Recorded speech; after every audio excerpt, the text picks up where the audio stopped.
Hello there, I'm Felicity Barr with the headlines on Al Jazeera. The German Chancellor Angela Merkel's candidate for president has scraped through to victory.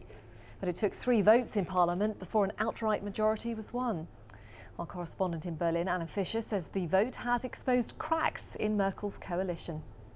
Other people will see an opportunity there, say, look, Angela Merkel isn't in control of her government, she can't push forward her legislative agenda, and maybe might make an attempt to try and either create a new coalition or force elections. But for the moment, she's in a relatively strong position, but she will be worried, undoubtedly, by the fact it took 3 votes to get her candidate through, and many members of her coalition thought that her candidate wasn't the best one in the race. In fact, someone else should have taken over the role of president. Remember, in Germany, the role of president is largely a ceremonial one, but this was seen much more than that. This was really a referendum on Angela Merkel's leadership. She got there in the end, but only just.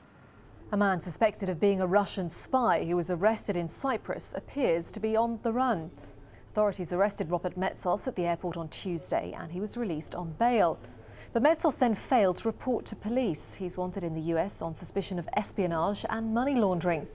10 other alleged spies are in custody in the US. The Taliban has attacked a NATO airbase just outside Jalalabad in eastern Afghanistan.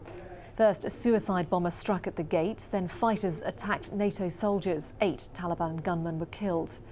The attack underlines the difficult security situation in Afghanistan, where General David Petraeus has just taken command. Petraeus himself has said he expects tough fighting in the months ahead. The general is under pressure to achieve progress in the war. It is a war that is growing increasingly unpopular, not only in the United States and Europe, but more and more Afghans, including officials here, are convinced of the need for some sort of political settlement. Zena Khuder, Al Jazeera, Kabul. Hurricane Alex is heading for the Mexico-Texas border. It's hundreds of kilometres west of where BP is trying to clean up a massive oil spill, but it is complicating BP's efforts.